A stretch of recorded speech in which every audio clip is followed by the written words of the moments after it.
Hello everyone, welcome to competitive exams tech prep. मेरा नाम पुष्पांजलि है और आज की इस वीडियो में मैं आपके लिए एक नया इंटरेस्टिंग टॉपिक लेकर आ गई हूं जिसका नाम है ईआर डायग्राम यानी entity relationship diagram. ER diagram की हम बात करेंगे डीबीएमएस यानी डेटाबेस मैनेजमेंट सिस्टम के सब्जेक्ट के अंदर। सो ये जो वीडियो होगी वो बहुत ही इंटरेस्टिंग होगी क्योंकि यहाँ पे हम ईआर डायग्राम को समझेंगे। ईआर डायग्राम हम डीबीएमएस में भी पढ़ते हैं एज वेल एज आप प्रोजेक्ट्स में भी, जब फाइनल ईयर के प्रोजेक्ट्स बनाते हैं तो वहाँ पे जो रिपोर्ट्स वगैरह बनती हैं, जो प्रेजेंटेशंस बनते हैं, उनमें भी हम ईआर डायग्राम का बहुत ज़्यादा यूज़ करते हैं। तो जानते हैं कि ईआर डायग्राम क्या होता है, इसे हम क्यों यूज़ करते हैं। चलिए बात करते हैं इस पर। ईआर डायग्राम क्या है? ईआर डायग्राम एक पिक्टोरियल रिप्रेजेंटेशन है डेटा का, यानी डेटा को अगर हमें पिक्चराइज फॉर्म में रिप्रेजेंट करना है तो ईआर डायग्राम को यूज़ करते हैं। डेटा किस फॉर्म में होगा? डेटा आपका कोई भी चीज़ हो सकती है, जैसे एंटिटीज़ हो सकती हैं, एट्रीब्यूट्स हो सकते हैं, सेट ऑफ रिलेशनशिप्स हो सकते हैं, ठीक है। तो इन सभी को रिप्रेजेंट करने के लिए हम ईआर डायग्राम को यूज़ करते हैं। बेसिकली एंटिटीज़ के बीच में कैसे कम्युनिकेशन हो रहा है इसको समझा जाता है ईआर डायग्राम से। एंटिटीज़ आपस में किस तरह से रिलेट कर रही हैं इसको भी समझा जाता है ईआर डायग्राम के थ्रू। तो ईआर एक डायग्राम है, एंटिटी रिलेशनशिप डायग्राम है। तो डायग्राम्स में हम कुछ सिंबल्स का यूज़ करेंगे। उन सिंबल्स में कौन कौन से सिंबल होते हैं जिसको यूज़ करके आप ईआर डायग्राम बना सकते हैं, चलिए उसको देखते हैं। तो सबसे पहले हम बात करेंगे रेक्टेंगल की। सो रेक्टेंगल क्या शो करता है? अगर आपको ईआर डायग्राम दिख जाए, उसमें आपको इस तरह से रेक्टेंगल दिख रहा है, तो रेक्टेंगल जो रिप्रेजेंट करता है वो रिप्रेजेंट करता है एंटिटीज़ को, ठीक है। तो ईआर मॉडल के अंदर कभी भी आपको रेक्टेंगल दिखे तो ये वो क्या रिप्रेजेंट करेगा? एंटिटी रिप्रेजेंट करेगा। अब एंटिटी क्या होती है इसे हम अभी समझते हैं, उसके पहले सारे सिंबल्स को पहले देख लेते हैं, ठीक है। इसके बाद सेकंड सिंबल हम यूज़ करते हैं इलिप्स का। सो इलिप्स जो होती है इस तरह से ओवल शेप में होगी। इलिप्स जो है वो रिप्रेजेंट करती है एट्रीब्यूट्स को, यानी एंटिटीज़ की जो प्रॉपर्टीज़ होती हैं उनको रिप्रेजेंट करने के लिए हम इलिप्स का यूज़ करते हैं। प्रॉपर्टीज़ कहिए या फिर एट्रीब्यूट्स कहिए, दोनों सेम बात है, ठीक है। तो एंटिटीज़ के जो एट्रीब्यूट्स होते हैं उनको रिप्रेजेंट करने के लिए हम इलिप्स का यूज़ करते हैं। फिर नेक्स्ट सिंबल जो हम यूज़ करते हैं वो होता है डायमंड। डायमंड क्या रिप्रेजेंट करता है? इस तरह से अगर आपको सिंबल दिख जाए ईआर डायग्राम के अंदर तो वो क्या रिप्रेजेंट करता है? वो रिप्रेजेंट करता है रिलेशनशिप को, यानी एंटिटीज़ आपस में किस तरह से रिलेट कर रही हैं इसको रिप्रेजेंट करने के लिए रिलेशनशिप डायग्राम यानी डायमंड जो है सिंबल हम यूज़ करते हैं, ठीक है। नेक्स्ट जो सिंबल यूज होता है वो होता है लाइन। लाइन क्या रिप्रेजेंट करता है? लाइन रिप्रेजेंट करता है एट्रीब्यूट टू एंटिटीज या फिर एंटिटी सेट तक का जो आपका रिलेशन टाइप होता है उसको रिप्रेजेंट करता है कि किस टाइप का रिलेशन जो है वो एंटिटीज से एट्रीब्यूट्स के बीच में है, ठीक है। ये आपका रिप्रेजेंट करने के लिए लाइन यूज़ करते हैं। डबल एलिप्स यूज़ किया जाता है किसके लिए? नेक्स्ट जो सिंबल है वो डबल एलिप्स का है। डबल एलिप्स इस तरह से जो यूज़ किया जाता है उसको रिप्रेजेंट करने के लिए किस चीज़ को रिप्रेजेंट करने के लिए यूज़ किया जाता है? मल्टी वैल्यूड एट्रीब्यूट को रिप्रेजेंट करने के लिए हम डबल एलिप्स यूज़ करते हैं, ठीक है। मल्टी वैल्यूड एट्रीब्यूट यानी जिस प्रॉपर्टी की कई सारी वैल्यू हो सकती हैं। जैसे अगर हम स्टूडेंट एंटिटी की बात करें, एंटिटी जो है वो हम क्या है हम समझते हैं अभी, थोड़ा शॉर्ट में समझा देती हूँ कि एंटिटी कोई भी पर्सन हो सकता है। जैसे हम स्टूडेंट की बात करें, स्टूडेंट एक एंटिटी है, ठीक है। एंटिटी है तो उसके पास कुछ प्रॉपर्टीज़ होंगी, जैसे उसके पास नाम होगा, नाम एक ही हो सकता है, लेकिन फ़ोन नंबर उसके पास मल्टीपल हो सकते हैं। तो जो फ़ोन नंबर होगा वो मल्टीपल हो सकता है। जिस भी वैल्यू की मल्टीपल वैल्यूज़ हों उसको हम इस आपके डबल एलिप्स से यानी मल्टी वैल्यूड एट्रीब्यूट से रिप्रेजेंट कर सकते हैं। तो फ़ोन नंबर हो गया वो बहुत ज़्यादा हो सकता है, ईमेल आईडीज़ आपकी मल्टीपल हो सकती हैं। तो ये सब आपकी डबल एलिप्स से आप शो कर सकते हैं, ठीक है। डबल रेक्टेंगल क्या शो करता है? डबल रेक्टेंगल रिप्रेजेंट करता है वीक एंटिटी को, यानी जो एंटिटी होती है वो एक ही टाइप की नहीं होती है, दो टाइप की होती है। सिंगल आपकी होती एक स्ट्रॉन्ग एंटिटी जो सिंगल आपके रेक्टेंगल से शो हो रहा था। एक होता है वीक एंटिटी। वीक एंटिटी क्या रिप्रेजेंट करती है? जो आपकी स्ट्रॉन्ग एंटिटी होती है वो यूनिकली आइडेंटिफाई की जाती है, उसकी खुद की पहचान होती है। लेकिन जो वीक एंटिटी होती है वो किसी न किसी एंटिटी पे डिपेंडेंट होती है, ठीक है। इसको आइडेंटिफाई करने के लिए किसी न किसी एंटिटी पे डिपेंडेंट होना होगा। यानी जो ऐसी एंटिटी जो दूसरे पे डिपेंडेंट हो वो आपकी क्या होती है? वो आपकी होती है वीक एंटिटी, ठीक है।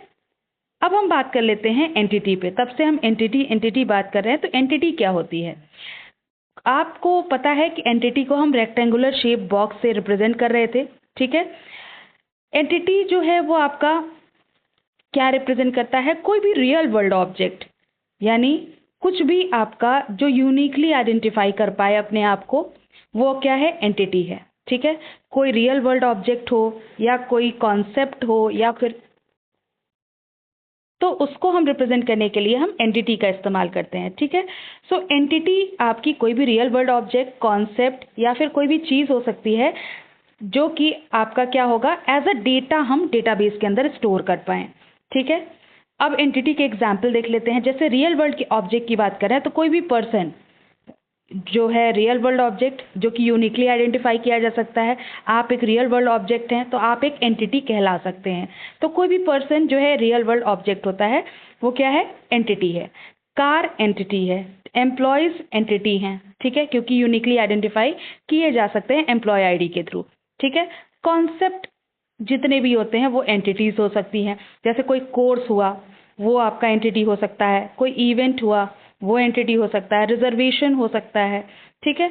कोई थिंग जो है वो आपका एंटिटी हो सकता है, जैसे प्रोडक्ट, ठीक है, डॉक्यूमेंट, डिवाइस, ये सब आपके एंटिटीज हो सकते हैं। तो यहाँ पे हमने एग्जाम्पल में ले लिया कि कोई एंटिटी है जो कि किस टाइप की है। ये आपकी, देखिए मैं इसको जूम कर देती हूँ आपको, तो ये क्या है? आपकी स्टूडेंट टाइप की एंटिटी है, ठीक है, क्योंकि ये आपकी एक सिंगल रेक्टेंगुलर बॉक्स से शो हो रही है, तो ये एक स्ट्रॉन्ग एंटिटी है। यानी ये यूनिकली आइडेंटिफाई की जा सकती है, इसकी खुद की पहचान होगी, ये किसी पर डिपेंडेंट नहीं होगी। तो स्टूडेंट क्या है? एक एंटिटी है, ठीक है, क्योंकि ये रेक्टेंगुलर बॉक्स से शो हो रहा है। अब बात करें एट्रीब्यूट क्या है। एट्रीब्यूट यानी कोई भी एंटिटी की प्रॉपर्टीज जो है वो कहलाती हैं एट्रीब्यूट, ठीक है। जैसे फॉर एग्जाम्पल यहाँ पे हमने लिया है स्टूडेंट एंटिटी। स्टूडेंट एंटिटी के कौन कौन सी प्रॉपर्टी हो सकती है? जैसे उसका रोल नंबर हो सकता है, रोल नंबर को दिखाने के लिए भी हम एट्रीब्यूट सिंबल यूज़ करेंगे। फिर मोबाइल नंबर भी उसका एट्रीब्यूट हो सकता है, उसकी प्रॉपर्टी हो सकती है, तो वो भी आ जाएगा, ठीक है। इसके अलावा क्या हो सकता है?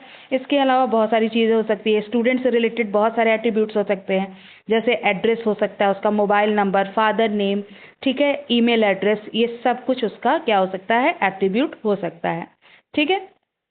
अब बात करें रिलेशनशिप की। सो रिलेशनशिप क्या शो करता है?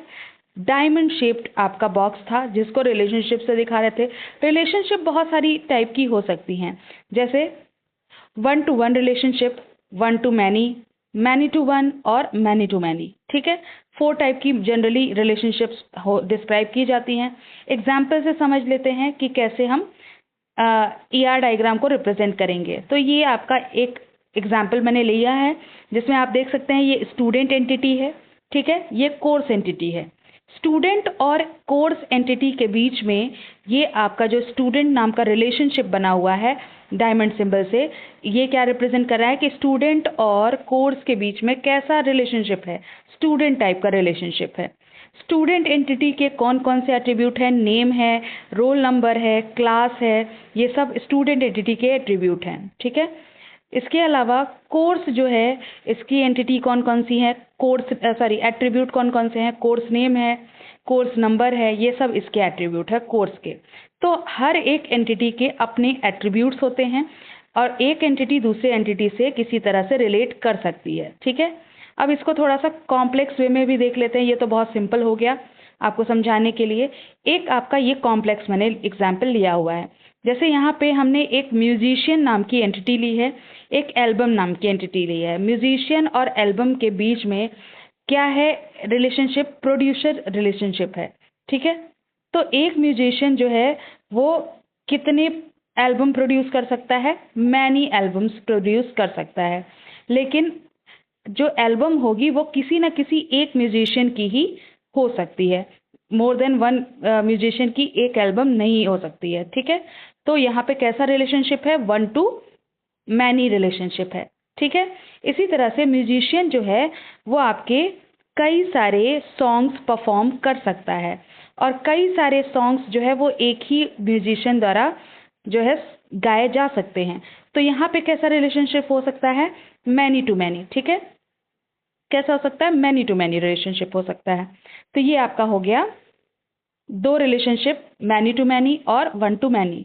इसके अलावा यहाँ देखिए म्यूजिशियन और इंस्ट्रूमेंट के बीच में भी मैनी टू मैनी रिलेशनशिप है, कि म्यूजिशियन जो है वो कई सारे इंस्ट्रूमेंट प्ले कर सकता है, और कई सारे इंस्ट्रूमेंट जो है वो आपके एक म्यूजिशियन द्वारा प्ले किए जा सकते हैं। तो ये भी मैनी टू मैनी रिलेशनशिप है, ठीक है। तो इस तरह से हम ईआर डायग्राम को शो करते हैं। इसके अलावा आप देखिए यहाँ पे ये जो एट्रीब्यूट्स में लाइन बनी हुई है, मैं इसको जूम कर दूं अगर आपको, तो आप देख सकते हैं यहाँ पे जो आपका ये लाइन बनी हुई है, ये कैसा, क्या आइडेंटिफाई कर रहा है, ये आपका यूनिक एट्रीब्यूट है ना।